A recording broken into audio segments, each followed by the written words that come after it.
Teka lang, Tito. Ano? Paano yung ibibigay mo sa akin? Pag di ka tumigil, bibigyan kita ng isa. Okay, sorry pre, tara. Anak? Pa? Wait, Douglas, bakit mo siya dinala dito? Di ba sabi ko sa'yo need ko ng time? Okay lang, pre, ito, nagdala ko rin, oh. Anak? Uwi na tayo. Ayoko. Masyado nyo na akong kinokontrol pa. Di mo na ako binibigyan ng sarili kong buhay. Oo nga. Lahat na lang gusto nyo, kayo yung nagde-decide. Paano naman po ako? Osme.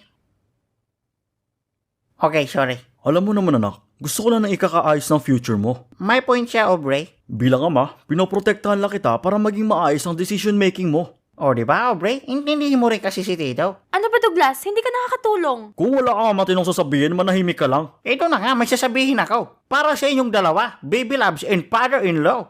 Ha? Aubrey, di mo naman kailangan magtanim ng galit sa tatay mo eh. Hindi makakatulong ang paglalayas mo para maparealize mo sa tatay mong nagkamali siya. Kausapin mo agad para malaman niya. Okay. Kayo naman, Tito.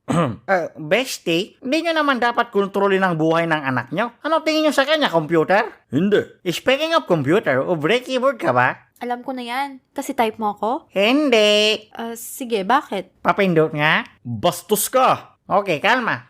Bestie, balik tayo doon. Sige. Yun nga, ang misyon talaga ng mga magulang ay gabayan ng mga anak sa mga desisyon nila sa buhay. Ikaw kasi pakialamiro ka rin eh. Aba, Hayaan yung magkamali at madapa ang mga anak nyo para matutong tumayo sa sarili nilang paa. Dapat kayo nga ang sandalan nila pag nabibigo sila sa buhay. Hindi yung kinakatakutan pa kayo. Palibhasa kasi ikaw para kang dragon magarit eh. ano sabi mo? Sorry pa. Kung nagawa ko po maglayas, di ko na po ulitin. Okay lang yun, nak. Sorry din dahil masyado ako naging stricto. At mainitin ang ulo. Ayun, mainitin din ang ulo. Tsaka pakialamero. Yun din, pakialamero. At lasinggero. At lasing... Ikaw yun eh. Ay okay, sorry. Salamat din sa'yo Douglas dahil naging tulay ka para magkaayos kami ng anak ko. May aral ka rin pala na ibibigay sa kapwa mo, maski sa akin na mas matanda sa'yo. Saks lang.